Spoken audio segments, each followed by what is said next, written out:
ہے بزم عصر حاضر و احکام دین کی، قرآن حدیث پاک کی اس میں ہے روشنی، ہوگا حصول فہم طریق محمدی، علم و شعور و فقہ و فراست اور آگہی۔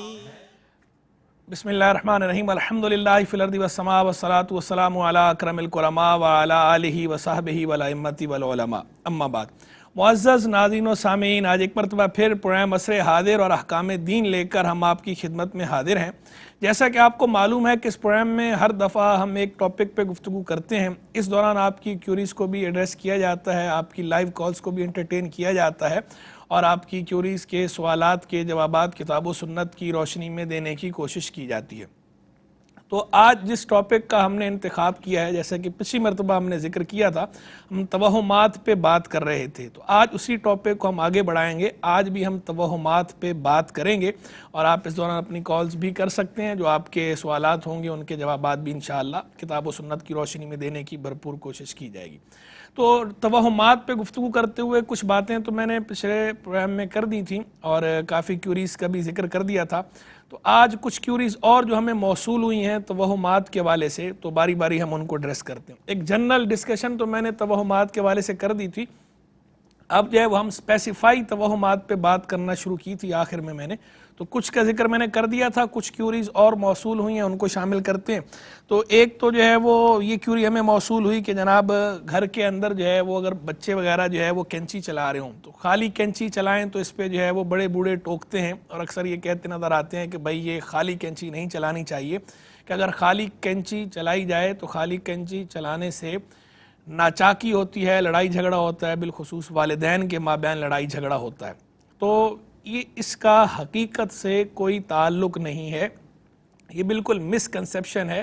خالی کینچی چلانے سے لڑائی جھگڑے کا یا ناچاکی کا کوئی تعلق نہیں ہے، اور کوئی ایسی بات جو ہے وہ نہیں ہے، شریعت میں بھی ایسی کوئی بات وارد نہیں ہوئی، کتاب و سنت میں بھی ایسی کوئی تعلیم مذکور نہیں ہے جس سے یہ پتہ چلتا ہو کہ ایسا ہوتا ہے۔ تو یہ بالکل ایسی بیس لیس بات ہے، بے بنیاد بات ہے، خود سے گھڑی ہوئی بات ہے، فیبریکیٹڈ بات ہے۔ خالی کینچی چلانے سے لڑائی جھگڑے کا یا ناچاکی کا، کسی کی بھی ناچاکی کا یا لڑائی جھگڑے کا براہ راست کوئی تعلق نہیں ہے، اور نہ ہی والدین کی لڑائی جھگڑے کا کوئی اس سے تعلق ہے۔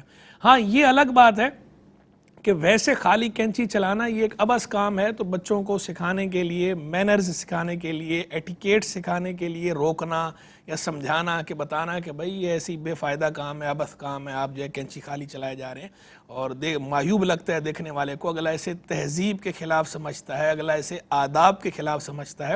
تو یہ بات ٹھیک ہے، بالکل بچوں کو تعلیم دینی چاہیے، بچوں کو سکھانا چاہیے، ان کو ایجوکیٹ کرنا چاہیے، اور انہیں بتانا چاہیے کہ مینرز ایٹیکیٹس کیا ہیں کیا نہیں ہیں، یہ انہیں سکھانا چاہیے۔ تو یہ اچھی بات ہے، ان کو سکھانے کے لیے آپ کہتے ہیں کہ نہیں خالی کینچی نہیں چلاؤ، یہ بات بالکل ٹھیک ہے، لیکن ساتھ میں جو اس کی یہ علت بیان کرنا ہے یا جو اس کی یہ ریزن ہے، خود سے یہ بنا لینا کہ بھئی اس سے ناچاکی ہوتی ہے، اس سے لڑائی جھگڑا ہوتا ہے، والدین میں بالخصوص والدین میں جھگڑا ہوتا ہے، تو ایسی کوئی بات نہیں ہے۔ ایسی جو ہے وہ باتیں، فیبریکیٹڈ باتیں نہیں کرنی چاہیے، فیک باتیں نہیں کرنی چاہیے، خود بھی نہیں کرنی چاہیے، خود بھی ان باتوں پہ یقین نہیں کرنا چاہیے، اور بچوں کے ذہن میں بھی یہ باتیں نہیں ڈالنی چاہیے، کیونکہ بچوں کے ذہن میں جب بچپن میں اس طرح کی باتیں ڈال دی جاتی ہیں تو بعض اوقات پھر بڑے ہونے کے بعد بھی یہ باتیں ان کے ذہن میں بیٹھی رہتی ہیں، اور باوجود سمجھانے کے پھر وہ یہ بات درست بات تسلیم نہیں کرتے ہوئے کہتے ہیں ہمارے والدین ایسے کہتے تھے، ہماری بوا یوں کہتی تھیں، ہمارے بابو یوں کہتے تھے، یا ہمارے گھر کے بزرگ یوں کہتے تھے، ہمارے پرکھ جو ہے وہ یہ کہتے تھے۔ تو بس پھر وہ یہ ایک سلسلہ لامتناہی سا سلسلہ چل پڑتا ہے، آگے نسل در نسل، پیڑھی در پیڑھی سلسلہ چل پڑتا ہے لوگوں کے اندر جو ہے وہ غلط باتوں کے پھیلنے کا۔ تو غلط باتیں پھیلنے کا ذریعہ اور سبب نہیں بننا چاہیے، خود بھی ہمیں درست بات پہ یقین کرنا چاہیے، درست معلومات حاصل کرنی چاہیے، اور آگے دوسروں تک بھی درست معلومات کی ترسیل کرنی چاہیے، درست معلومات فراہم کرنی چاہیے، اچھی بات ہے۔ باقی دوسری باتیں جو ہے غلط بات، جھوٹی بات، بے سند بات، بے بنیاد بات، بیس لیس باتیں نہیں کرنی چاہیے۔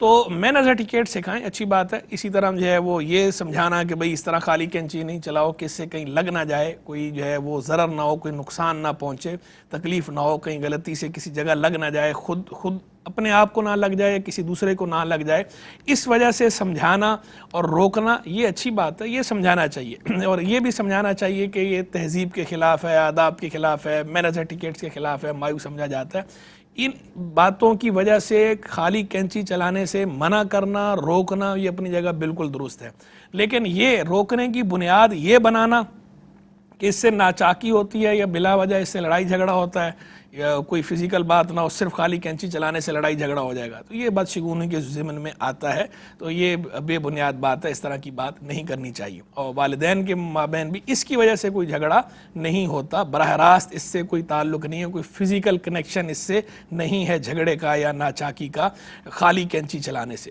جبکہ اور کوئی ریزن نہ پایا جا رہا ہو۔ تو ایک تو یہ بات ہو گئی۔ دوسری پہ ہمیں ایک کیوری یہ موصول ہوئی کہ جناب شیشہ ٹوٹنا، شیشہ ٹوٹنے کے حوالے سے بھی لوگوں کے مابین جو باتیں ہیں، جو تصورات ہیں، وہ متضاد نوعیت کے ہیں۔ یعنی بعض لوگ جو ہے وہ شیشہ ٹوٹنے کو بے برکتی کا باعث سمجھتے ہیں، نحوست سمجھتے ہیں، اور اس پہ جو ہے وہ ایسے کامنٹس بھی پاس کرتے ہیں، کچھ شیشہ ٹوٹ جائے، کانچ ٹوٹ جائے تو کہتے ہیں کہ جناب کچھ ہوگا، یہ بدشگونی اس سے لیتے ہیں کہ یہ برا شگون ہے۔ کچھ کے ہاں تو یہ تصور ہے، کچھ اس کے مقابل ہے، اس کی 180 ڈگری پر شیشہ ٹوٹ جائے تو وہ سمجھتے ہیں کہ چلو بھئی شیشہ ٹوٹ گیا، اچھی بات ہے، کوئی بلا ٹل گئی ہے شیشہ ٹوٹنے کی وجہ سے۔ تو یہ دونوں تصور ہی درست نہیں ہیں، ان تصورات کو نہیں پالنا چاہیے، ان کو اپنے ذہن میں راسخ نہیں کرنا چاہیے، اور یہ وہم ہوتے ہیں، یہ وہم نہیں پالنے چاہیے۔ شیشہ ٹوٹنے سے نہ تو کوئی بے برکتی کا تعلق ہے اور نہ ہی برکت کا تعلق ہے، نہ شیشہ ٹوٹنا منحوس ہے، نہ شیشہ ٹوٹنا خوش بختی ہے۔ شیشہ ٹوٹنا یا کانچ ٹوٹنا یہ چیز ہے، ایک چیز ہے، ٹوٹ گئی، اس سے کوئی اس کا نحوست کا یا برکت کا تعلق نہیں ہے۔ ہاں یہ الگ بات ہے کہ کسی اور کی چیز ہے اور آپ نے جو ہے اس کے اندر کوئی کوتاہی کی ہے، اور آپ کی تعدی کی وجہ سے، آپ کی غفلت کی وجہ سے، آپ کی کوتاہی کی وجہ سے وہ چیز ٹوٹ گئی، اور اس چیز کی وجہ سے آپ کو افسوس ہو رہا ہے کہ یہ اگلے کا نقصان ہو گیا، میری ذات سے اگلے کو تکلیف پہنچی ہے، اور کسی مسلمان کو بے اذن شرعی تکلیف پہنچانا جو ہے وہ درست نہیں ہے، اور اس کو آپ سمجھ رہے ہوں کہ اس کی وجہ سے کوئی نحوست ہوگی، یہ ایک الگ بات ہے، یہ ایک الگ پہلو ہے۔ اس کا براہ راست کانچ ٹوٹنے سے یا شیشہ ٹوٹنے سے تعلق نہیں ہے۔ میں پہلے بھی ذکر کر چکا ہوں کہ جو گناہ ہوتے ہیں، جو معاصی ہوتے ہیں، وہ ضرور منحوس ہوتے ہیں، گناہوں کی نحوست بہرحال ہوتی ہے، گناہوں سے بے برکتی کا تعلق ہوتا ہے۔ تو کسی مسلمان کو آپ نے کوئی ایذا پہنچائی بے اذن شرعی، کوئی تکلیف پہنچائی، کوئی ظلم کر دیا کسی پر، کوئی تعدی کر دی، اس کی وجہ سے جو ہے وہ یہ سمجھنا کہ چونکہ میں نے ظلم کر دیا کسی پر، اور یہ ظلم کرنا گناہ تھا اور گناہ کی نحوست ہے، اور اس وجہ سے جو ہے وہ اللہ سے توبہ کرنا، اس مسلمان سے معافی مانگنا، یہ تو اچھی بات اپنی جگہ پر درست ہے، لیکن ویسے کوئی کانچ ٹوٹنا، شیشہ ٹوٹنا، اس کا کوئی تعلق برکت یا بے برکتی کے ساتھ نہیں ہے۔ اس سے اس طرح کے تعلق تصورات جو ہے وہ نہیں جوڑنے چاہیے۔ یہاں پر ہمارے ساتھ کالر شامل کرتے ہیں۔ السلام علیکم۔ وعلیکم السلام سر، کیا حال ہے؟ ٹھیک ہے الحمدللہ رب العالمین، جی فرمائیے۔ سر، یہ واش روم میں یا ہاتھ پاک کرنے کے لیے کلمہ پڑھنا ضروری ہے یا نہیں؟ ٹھیک ہے، اور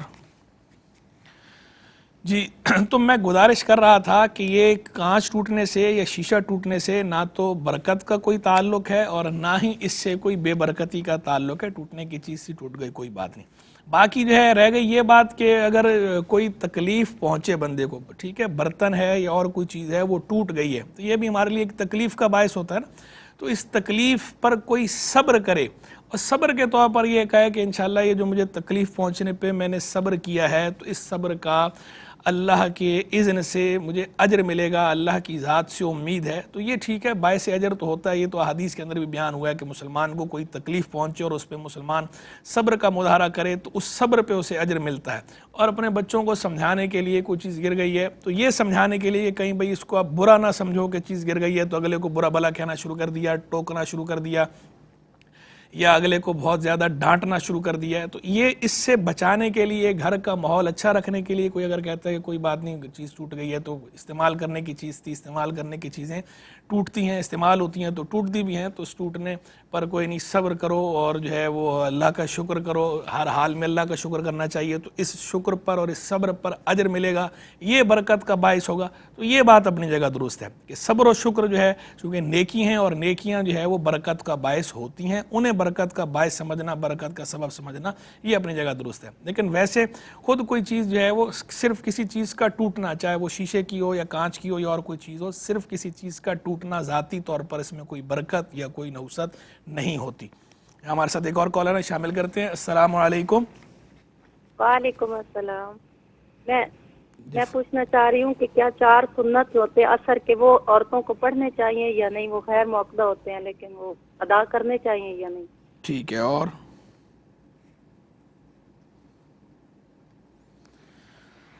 جی ناظرین, تو میں گزارش کر رہا تھا کہ یہ چیزیں جو ٹوٹنے ہوتی ہیں, چیزیں ٹوٹنے کے ساتھ کوئی برکت یا نحوست کا تعلق نہیں ہے. پھر جو ہے وہ ہمیں ایک کیوری موصول ہوئی, یہی شیشے کے حوالے سے, آئینے کے حوالے سے کیوری ہے کہ جو ہے وہ آئینہ دیکھنا, رات میں آئینہ دیکھنا کیسا ہے.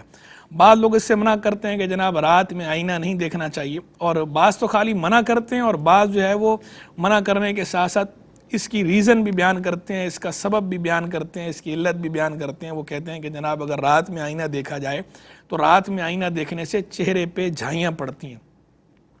تو دیکھیں یہ بھی غلط بات ہے, یہ بھی بیس لیس ہے, بے بنیاد بات ہے, اس کا حقیقت سے کوئی تعلق نہیں. شریعت نے کوئی وقت مقرر نہیں کیا کہ اس وقت میں آئینہ دیکھنا جو ہے وہ ضروری ہے, یا اس وقت میں آئینہ اگر دیکھا تو یہ غلط ہے یا ناجائز ہے یا گناہ ہے, یا اس وقت میں دیکھنا چاہیے اس وقت میں نہیں دیکھنا چاہیے. شریعت کی طرف سے ایسی کوئی قید مذکور ہمیں نہیں بیان کی گئی. شریعت نے ہمیں ایسا کچھ نہیں فرمایا, کوئی روک ٹوک نہیں لگائی کہ آئینہ فلاں وقت دیکھنا ہے فلاں وقت نہیں دیکھنا. تو آئینہ جس طرح دن میں دیکھا جا سکتا ہے تو رات میں بھی آئینہ دیکھنے میں کوئی قباحت نہیں ہے, کوئی کراہت نہیں ہے, کوئی ناپسندیدگی کی بات نہیں ہے. اور اس سے بھی کوئی تعلق نہیں ہے کہ رات میں آئینہ دیکھنے سے چہرے پہ جھائیاں پڑتی ہیں. نہ یہ بات شرعاً درست ہے, نہ یہ بات طبعاً درست ہے, نہ یہ بات جو ہے وہ میڈیکل سائنس کے اعتبار سے درست ہے, نہ یہ بات جو ہے وہ تجربتاً درست ہے. یعنی تجربے سے بھی ایسا کوئی ثابت نہیں ہوا, کوئی ثبوت نہیں ملا کہ رات میں آئینہ دیکھتا ہو کوئی اور صرف آئینہ دیکھنے کی وجہ سے چہرے پہ جھائیاں پڑ گئی ہوں. تجربے سے بھی ایسا نہیں ہے, میڈیکل سائنس بھی ایسی کوئی بات نہیں بیان کرتی, شریعت بھی ایسی کوئی بات نہیں کہتی, اور ویسے بھی جو ہے وہ طبعی طور پر بھی ایسا ہوتا نہیں ہے. تو لہذا یہ غلط تصور ہے. آئینہ دیکھنے سے چہرے پہ جھائیاں پڑنے کا تعلق نہیں ہے, براہ راست کوئی تعلق نہیں ہے. کوئی جراثیم وغیرہ ہوں اور جراثیم کی وجہ سے جو ہے وہ جلد پہ کوئی اس کے اثرات پڑیں, وہ ایک الگ چیز ہے, لیکن اس کا رات سے کوئی تعلق نہیں ہے کہ رات میں آئینہ دیکھیں گے تو ایسا ہوگا. تو لہذا رات میں بھی آئینہ دیکھا جا سکتا ہے, دن میں بھی آئینہ دیکھا جا سکتا ہے. باقی یہ الگ بات ہے کہ جیسے میں اکثر کہتا رہتا ہوں کہ ایک ہے خواتین کا زیب و زینت اختیار کرنا اور اس کے لیے آئینہ دیکھنا, اور ایک ہے مردوں کا یا لڑکوں کا کرنا. تو مردوں کے لیے یہ کنگھی پٹی, ہر وقت کنگھی پٹی میں لگے رہنا, یا ہر وقت آئینہ دیکھنا, یا جیسے بعض اوقات ہم ینگسٹرز کو دیکھتے ہیں, لڑکوں کو دیکھتے ہیں کہ وہ بار بار جو ہے بال سلاتے رہیں گے. بال بنے ہوئے ٹھیک ہیں, پھر بھی بار بار سلاتے رہیں گے, بار بار آئینہ دیکھیں گے, بار بار آئینے کے سامنے آئیں گے, آئینے کے سامنے دیکھ کے جیسے دیکھ کے سر کے بال کریں گے. تو لڑکوں کو اس طرح نہیں کرنا چاہیے, مردوں کو اس طرح نہیں کرنا چاہیے. اور ان کو سمجھانے کے لیے جب ایسی کوئی بات کی جاتی ہے تو سمجھانے کے لیے ٹھیک ہے, سمجھایا جائے گا, لیکن اس کا چہرے پہ جھائیاں پڑنے سے کوئی تعلق نہیں ہے, یا اس کا کسی شرعی حکم سے تعلق نہیں ہے کہ ایسا کرنے سے جو ہے کوئی گناہ ہو جائے گا کہ اگر ایسا لڑکا دیکھے گا. تو ویسے سمجھانا چاہیے کہ لڑکوں کو اس طرح زیادہ آئینہ بلا وجہ نہیں دیکھنا چاہیے. اور خواتین کے لیے بھی یہ ہے کہ ایسا نہیں ہے کہ وہ اپنی جو گھریلو ذمہ داریاں ہیں, امور خانہ داری چھوڑ کے ہر وقت جو ہے وہ آئینے کے سامنے ہی بیٹھی رہیں, ہر وقت بناؤ سنگار میں رہیں, اور جو امور خانہ داری ہیں وہ ڈسٹرب ہوتے رہیں, گھریلو ذمہ داریاں ڈسٹرب ہوں, پوری نہ کر رہی ہوں. تو خواتین کو بھی اپنی گھریلو ذمہ داریاں بھی مینیج کرنی ہیں, امور خانہ داری بھی اچھے انداز میں ادا کرنے ہیں. آئینہ بھی بھلے دیکھنا ہے دیکھیں, لیکن امور خانہ داری پہ بھی فوکس ہونا چاہیے. یہاں پر ہمارے ساتھ ایک کالر شامل کرتے ہیں. السلام علیکم. السلام علیکم. وعلیکم السلام. صاحب میرا مفتی صاحب سوال یہ ہے جی بولیے. کہ قرآن میں حضرت خضر علیہ السلام کا جو موسیٰ علیہ السلام کے ساتھ واقعہ ہے, ادھر لکھا ہوا بندہ, ٹھیک ہے, تو یہ حضرت خضر علیہ السلام کا نام بھی نہیں ہے. کیا وہ بندہ ہے, فرشتہ ہے؟ اگر بندہ ہے تو ان کے ماں باپ کا کیا نام؟ ٹھیک ہے. اور ایک اور کالر ہے. السلام علیکم. وعلیکم السلام. جی سر بات یہ پوچھنی ہے, نماز جنازہ میں علم شریف نہیں پڑھتے, ٹھیک ہے, حالانکہ حدیث شریف میں تو بار بار یہ آیا کہ بغیر علم شریف کے کوئی بھی نماز نہیں ہو سکتی. ٹھیک ہے. اور اس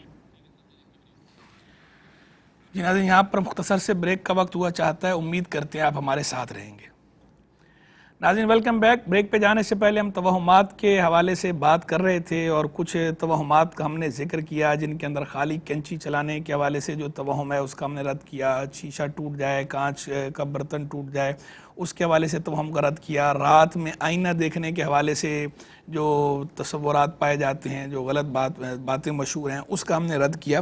اب مزید ہمیں جو ہے وہ اس حوالے سے جو کیوریز ہیں, ایک یہ ہے سوال موصول ہوا, کیوری ایک آئی کہ منگل کے دن یا جمعے کے دن کپڑے دھونا. بہت سے لوگ یہ سمجھتے ہیں کہ منگل کو یا جمعے کو کپڑے نہیں دھونے چاہیے, اور ایسا کرنے سے کوئی نحوست ہوتی ہے, بلائیں آتی ہیں, یا اس کے پیچھے اور کوئی اسی طرح کا جو ہے وہ غیر منطقی قسم کا جو تصور لوگ رکھتے ہیں, غیر شرعی بھی ہے, غیر منطقی بھی. دیکھیں, جمعہ ہو یا منگل ہو, ہفتے کے کسی بھی دن میں کپڑے دھونے کی شریعت کی طرف سے ممانعت نہیں ہے. تو جس طرح باقی دنوں میں کپڑے دھو سکتے ہیں, تو منگل کے دن بھی کپڑے دھو سکتے ہیں, جمعے کے دن بھی کپڑے دھو سکتے ہیں.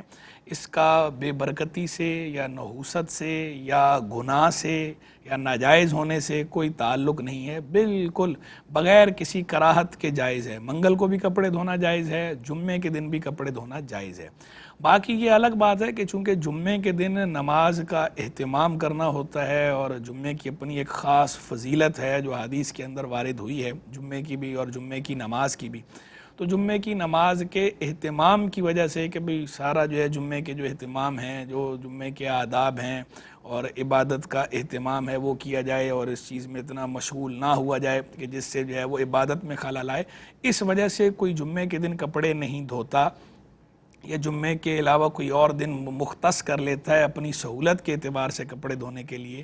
جیسے چھٹی کا دن ہے, سنڈے کوئی رکھ لیتا ہے کہ اس دن کپڑے جو ہے وہ دھوئیں گے, تو اس میں کوئی قباحت بھی نہیں ہے. اب یہ ضروری بھی نہیں ہے کہ نہیں جمعے کو دھونے ہی دھونے ہیں, تو جمعے کو کپڑے دھونا جائز ہے, لیکن جو ہے وہ فرض یا واجب ہی نہیں ہے. تو کوئی اگر جمعے کو کپڑے دھوتا ہے تو وہ بھی ٹھیک ہے, کوئی جمعے کو کپڑے نہیں دھوتا وہ بھی ٹھیک ہے. ایسے کوئی منگل کو کپڑے دھوتا ہے وہ بھی ٹھیک ہے, جو منگل کو کپڑے نہیں دھوتا وہ بھی ٹھیک ہے. لیکن اس کے پیچھے نہ دھونے کے پیچھے کوئی غلط نظریہ نہیں ہونا چاہیے.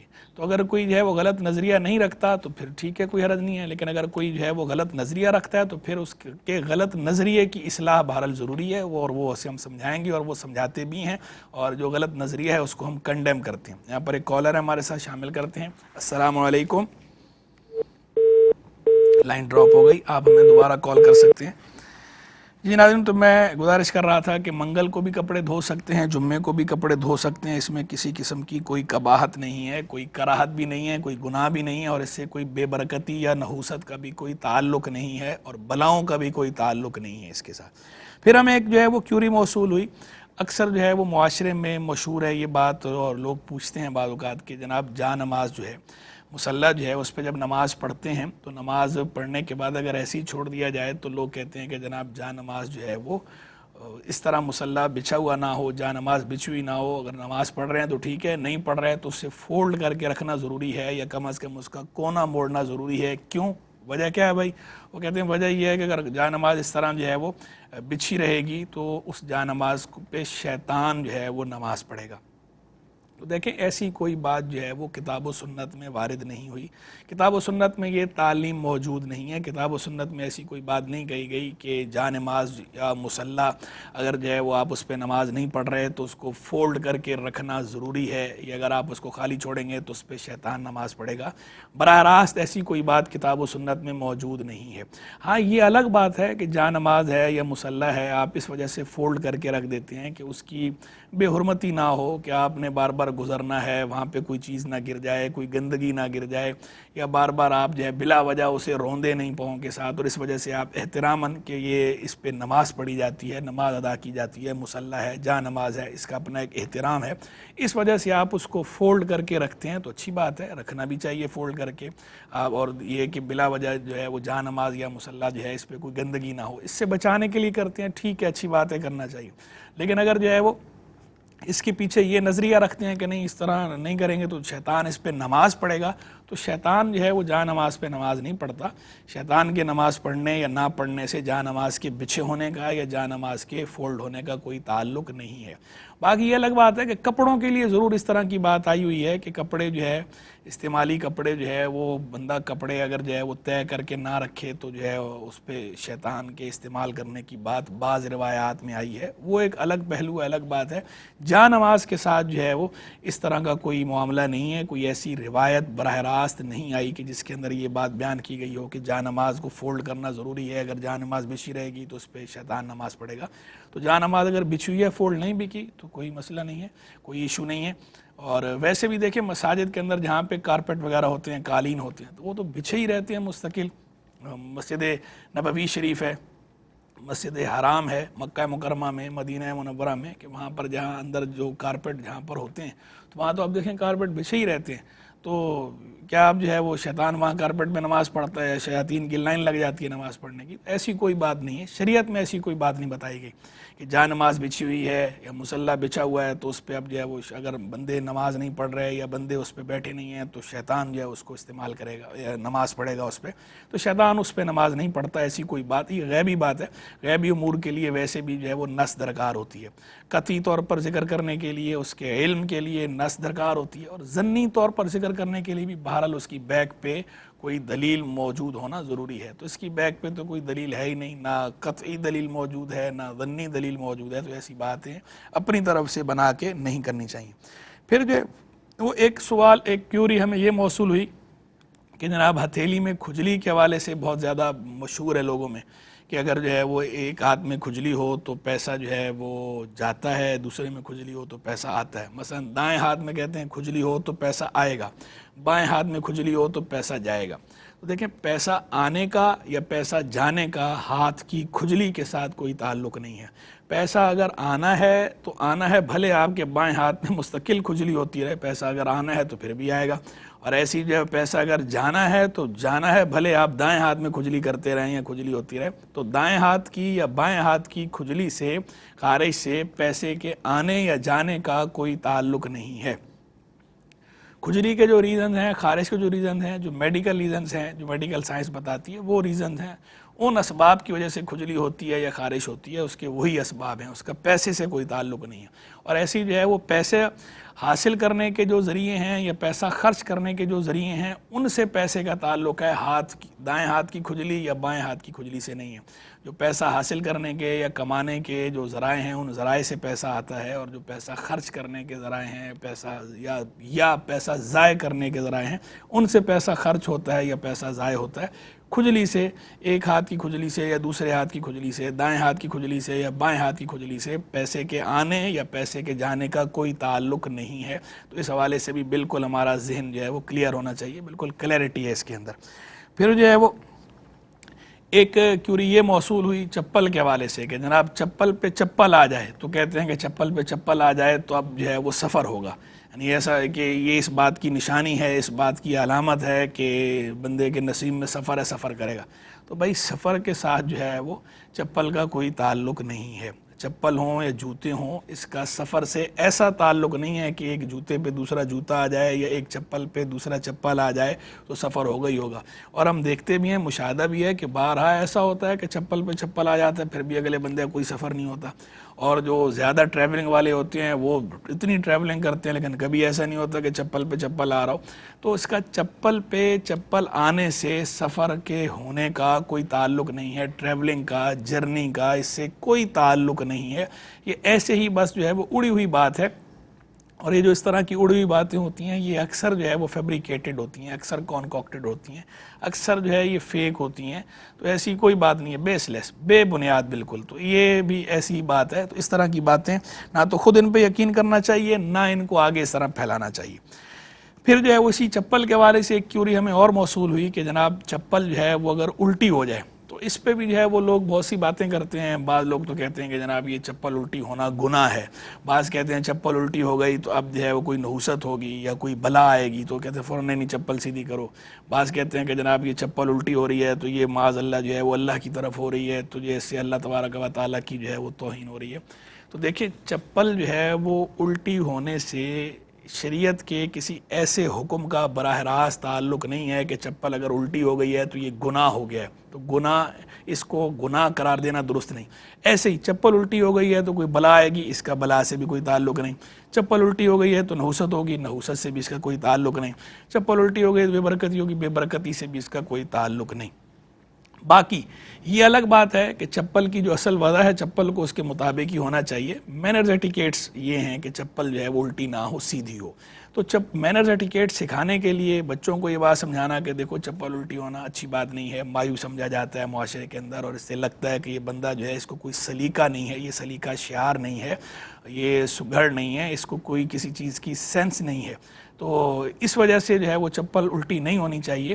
جو مناسب طریقہ ہے اسی طریقے کے مطابق چپل ہونی چاہیے, اور الٹی رکھی ہو تو اس کو سیدھا کر دیں. تو یہ تو اپنی جگہ بالکل درست ہے, لیکن اس کو جو ہے وہ نحوست کے ساتھ جوڑنا یا بے برکتی کے ساتھ جوڑنا یا بلاؤں کے ساتھ جوڑنا یا اس کو گناہ قرار دینا یہ درست نہیں ہے. شریعت کے اندر ایسا کوئی حکم نہیں دیا گیا کہ چپل الٹی ہو جائے تو ایسا ہونا گناہ ہے, گناہ نہیں ہے, اور نہ ہی اس کا بے برکتی نحوست سے تعلق ہے. یہاں پر ایک کالر ہمارے ساتھ شامل کرتے ہیں. السلام علیکم. السلام علیکم. السلام علیکم. کال ڈراپ. ٹھیک ہے ناظرین, یہاں پہ مختصر سے بریک کا وقت ہوا چاہتا ہے, امید کرتے ہیں آپ ہمارے ساتھ رہیں گے.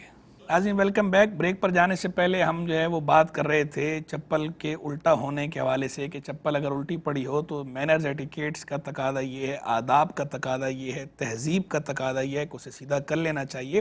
لیکن اگر الٹی رہے اور کوئی سیدھی نہ کرے تو یہ گناہ نہیں ہے, یہ اس کے ساتھ بلائیں آنے کا یا بے برکتی ہونے کا یا نحوست کا تعلق نہیں ہے.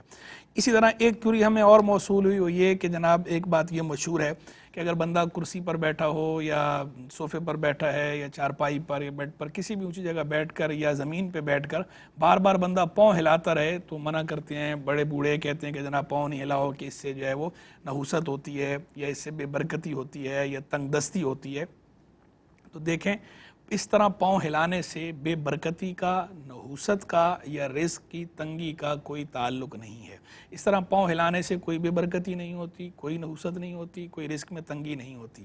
یہ الگ بات ہے کہ یہ مینرز ایٹیکیٹس کے خلاف ہے کہ بندہ بار بار اس طرح پاؤں ہلائے بغیر کسی وجہ کے.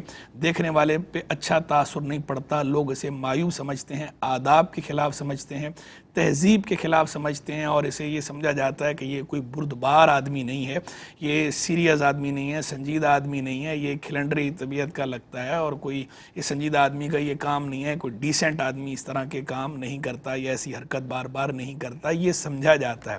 تو اس لیے اس وجہ سے اس سے روکنا یا سمجھانا یہ اچھی بات ہے. ہم بھی بعض اوقات بچوں کو سمجھاتے ہیں اس طرح کہ بیٹا پاؤں نہیں ہلاتے بار بار, کہ پاؤں اس طرح ہلانا جو ہے یہ معیوب ہے, لوگ اسے برا سمجھتے ہیں, تہذیب کے خلاف سمجھتے ہیں.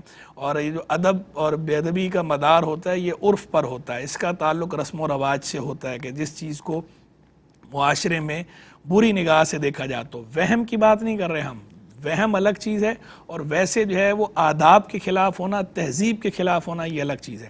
تو اس میں شریعت رعایت کرتی ہے عرف کی. شریعت ہمیں یہ تعلیم دیتی ہے کہ جس چیز کو معاشرے میں معیوب سمجھا جاتا ہو, آداب کے خلاف سمجھا جاتا ہو, تہذیب کے خلاف سمجھا جاتا ہو, بد تہذیبی کی علامت سمجھا جاتا ہو, تو اس چیز سے بچنا چاہیے جب تک شریعت کے وہ بات موافق نہ ہو. یعنی اگر وہ بات ایسی ہے کہ لوگ اسے معیوب سمجھ رہے ہیں لیکن شریعت حکم دیتی ہے کہ یہ کام کرنا ہے, یا وجوبی حکم ہے یا استحبابی حکم ہے, لیکن شریعت نے کہا کہ یہ کرنا ہے اور لوگ برا سمجھ رہے ہیں, تو پھر لوگوں کے برا سمجھنے کو یا لوگوں کے اسے بد تہذیبی سمجھنے کو نہیں دیکھا جائے گا, شریعت کے حکم کو دیکھا جائے گا. اور اگر شریعت واجب کہتی ہے تو واجب ہے, لازم ہوگا کرنا. شریعت مستحب کہتی ہے تو مستحب ہے کرنا, تو اس سے نہیں روکیں گے یا نہیں روکیں گے. لیکن اگر جو ہے وہ شریعت نے اس کام کے بارے میں کوئی حکم نہیں دیا, نہ وجوبی حکم ہے نہ استحبابی حکم ہے, اور معاشرے میں اس کو بد تہذیبی کی علامت سمجھا جاتا ہے یا مینرز ایٹیکیٹس کے خلاف سمجھا جاتا ہے, تو شریعت اس بات کی تعلیم دیتی ہے کہ معاشرے کے اس رواج کی رعایت کرنی چاہیے اور ایسے کام سے بچنا چاہیے. کہ جسے بد تہذیبی یا بے ادبی سمجھا جاتا ہو یا بدتمیزی سمجھا جاتا ہو یا مینرز ایٹیکیٹس کے خلاف سمجھا جاتا ہو. تو اس لیے خود بھی بلا وجہ پاؤں بار بار ہلانے سے بچنا چاہیے اور بچوں کو بھی سمجھانا چاہیے، لیکن اس کو نحوست سے نہیں جوڑنا چاہیے یا اس کے پیچھے یہ غلط نظریہ نہیں ہونا چاہیے، یہ فاسد نظریہ یا فاسد اعتقاد، یہ جو خیال ہے، یہ تھاٹ جو ہے، یہ تھاٹ صحیح نہیں ہے. تو جو تھاٹ پروسیس ہے آپ کا وہ بھی درست ہو، اور جو آپ کا فیتھ ہے، جو آپ کا بلیو ہے، وہ بھی درست ہونا چاہیے. فالس بلیو نہیں ہونے چاہیے، غلط نظریے آپ کے نہیں ہونے چاہیے. تو غلط نظریہ نہ ہو، باقی ویسے میرر ٹکٹ کے خلاف ہے وہ تو بالکل ہے خلاف، اور اس وجہ سے منع کر رہے ہیں تو ٹھیک ہے. اسی طرح ایک چیز ہمیں یہ موصول ہوئی کہ جناب نئی دلہن گھر میں جب آتی ہے اور اگر اس کے آنے کی وجہ سے بتقدیر الہی کوئی برائی ہو جائے، کوئی نقصان ہو جائے، کوئی بری خبر سننے میں آ جائے، تو بس لوگ جو ہے اس نئی دلہن کو منحوس سمجھنا شروع کر دیتے ہیں. تو یہ بالکل غلط بات ہے. اس کا نئی دلہن کے ساتھ کوئی تعلق نہیں ہے آپ کے نقصان کا یا بری بات کا. تو اس کی وجہ سے کسی کو منحوس سمجھنا، ویسے بھی منحوس نہیں سمجھنا چاہیے، اور اس وجہ سے سمجھنا بالکل غلط بات ہے. وہ جو نئی دلہن ہے اس کو کوئی اگر منحوس سمجھتا ہے تو بالکل غلط کرتا ہے ایسا، اور اس کو ہم پرزور مذمت کرتے ہیں، کنڈیم کرتے ہیں. شریعت بھی اسے ہمیں پرزور انداز میں روکتی ہے. تو ایسے فاسد نظریے نہیں ہونے چاہیے. اسی طرح جو ہے وہ لڑکیوں کی پے در پے ولادت ہو، اس کو بھی لوگ جو ہے وہ برا سمجھتے ہیں. کسی کے ہاں جو ہے پے در پے لڑکیوں کی ولادت ہو، کہتے ہیں اس عورت کو کبھی معیوب سمجھتے ہیں، منحوس سمجھتے ہیں ماں کو، اور کبھی جو ہے ان بچیوں کو منحوس سمجھتے ہیں، اور کبھی جو ہے وہ ان کی اس طرح ولادت کو جو ہے وہ منحوس سمجھتے ہیں. یہ تینوں بھی غلط باتیں ہیں. نہ بچیوں کی ماں منحوس ہے، نہ وہ بچیاں منحوس ہیں، نہ بچیوں کی پیدائش منحوس ہیں. بچیاں بھی اللہ کی نعمت ہیں، بیٹے بھی اللہ کی نعمت ہیں، بیٹیاں بھی اللہ کی نعمت ہیں، اللہ کی رحمت ہیں. تو بیٹیاں ہوں یا بیٹے ہوں، اس پہ اللہ نے نعمت دی ہے، اس پہ خوش ہونا چاہیے، اس کو برا نہیں سمجھنا چاہیے. جو لائیو کالز ہمیں موصول ہوئیں ان کے جوابات شامل کرتے ہیں. ایک بھائی نے ہم سے جو ہے یہ سوال پوچھا کہ واش روم میں ہاتھ پاک کرنے کے لیے کیا کلمہ طیبہ پڑھنا ضروری ہے؟ پہلے تو یہ سمجھ لیں کہ ہاتھ پاک کرنے سے کلمہ طیبہ کا براہ راست تعلق نہیں ہے. ہاتھ اگر آپ کے نجس ہیں، نجاست لگی ہوئی ہے، تو جو نجاست دور کرنے کا طریقہ ہے دھو کر، تو وہی طریقہ اختیار کیا جائے گا، دھو کر ہاتھ پاک کیے جائیں گے. کلمہ طیبہ پڑھنے سے اس کا تعلق نہیں ہے، کلمہ طیبہ نہیں پڑھنا ہوتا. تو جب کلمہ طیبہ سے اس کا تعلق ہی نہیں ہے تو سوال خود بخود ہی جو ہے وہ خارج از بحث ہو جاتا ہے کہ کلمہ واش روم میں کیا کرنا ہے. کہ جب واش روم کے باہر بھی اگر آپ نے ناپاک ہاتھ جو ہے وہ دھونے ہیں تو اس کو پاک کرنے کے لیے کلمہ طیبہ نہیں پڑھنا. جو لوگ سمجھتے ہیں کہ ناپاک چیز پاک کرنے کے لیے کلمہ پڑھنا ہوتا ہے، یہ غلط سمجھتے ہیں. کلمہ نہیں پڑھنا آپ نے. اور واش روم کے اندر تو ویسے بھی آداب کے خلاف ہے، وہاں تو ویسے ہی کلمہ نہیں پڑھنا. اور واش روم کے باہر بھی ناپاک ہاتھ دھونے ہیں تو جو انہیں پاک کرنے کا طریقہ ہے پانی سے دھونے کا، اسی طریقے سے پاک کریں گے، ناپاکی دور کریں گے، کلمہ طیبہ نہیں پڑھیں گے. پھر ایک بہن کا سوال موصول ہوا. بہن نے کہا کہ عصر کی نماز، فرض نماز سے پہلے جو 4 سنتیں ہوتی ہیں، یہ سنتیں غیر موقدہ ہوتی ہیں. تو جیسے مرد حضرات اسے پڑھتے ہیں مسجد میں، تو کیا خواتین کو بھی گھر کے اندر یہ سنتیں غیر موقدہ پڑھنی چاہیے؟ دیکھیں، سنت غیر موقدہ ہو یا سنت موقدہ ہو، جس طرح مردوں کے لیے ہوتی ہے ایسی وہ عورتوں کے لیے بھی ہے. تو جیسے مردوں کے لیے ثواب کا کام ہے کہ سنت غیر موقدہ پڑھیں، اچھی بات ہے.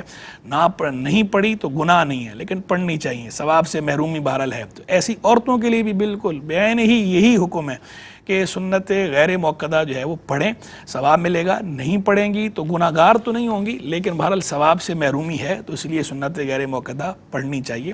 اور ایسا نہیں کرنا چاہیے کہ زندگی میں کبھی، میں نے دیکھا ہے بعض اوقات جو ہے وہ لوگوں کے اندر سنت غیر موقدہ پڑھنے کا رجحان نہیں ہوتا یا ذوق نہیں ہوتا، نوافل کا ہوتا ہے. نفل تو بہت پڑھتے ہیں لیکن سنت غیر موقدہ کی طرف ان کی اس طرح کی رغبت نہیں ہوتی.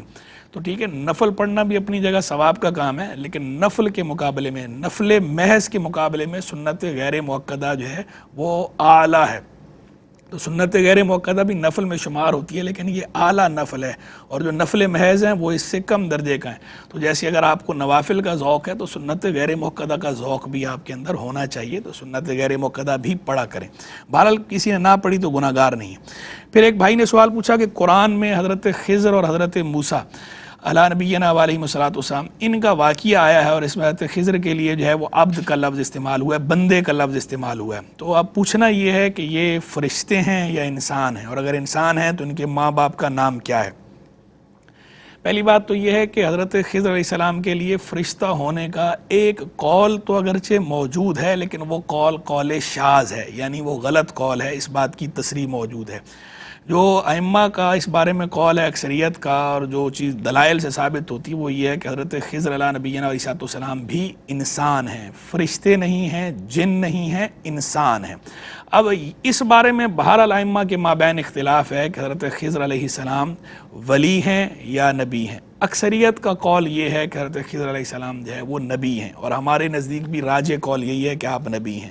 بہرحال اس میں اختلاف موجود ہے، بعض آپ کے ولی ہونے کے قائل بھی ہیں، لیکن اکثریت کا موقف آپ کی نبوت کا ہے اور ہم بھی اسی کے قائل ہیں۔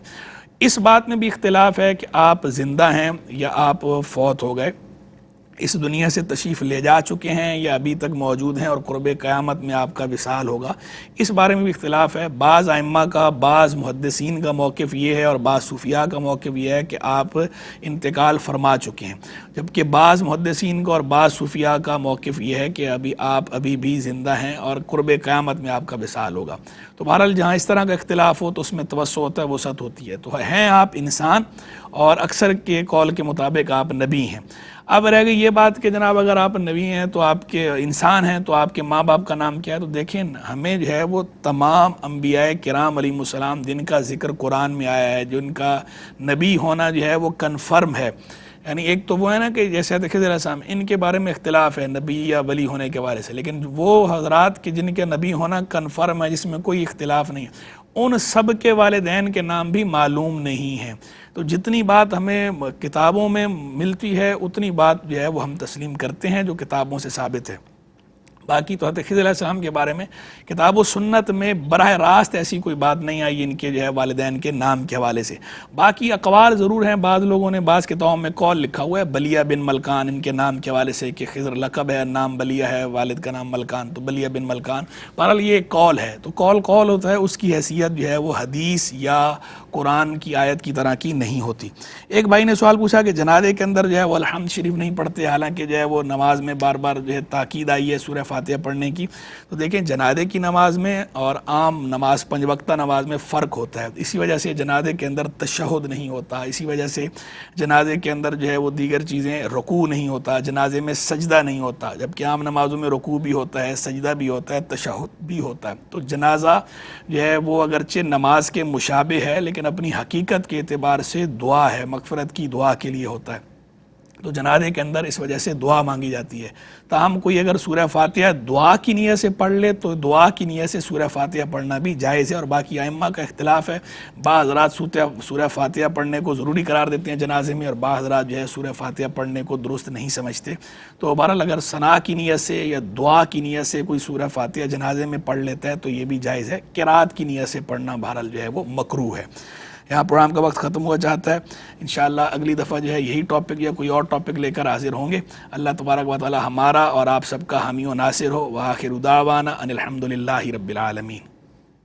ہے بزم عصر حاضر و احکام دین کی، قرآن حدیث پاک کی اس میں ہے روشنی، ہوگا حصول فہم طریق محمدی، علم و شعور و فقہ و فراست اور آگہی، ہے بزم عصر حاضر و احکام دین کی، قرآن حدیث پاک کی اس میں ہے روشنی۔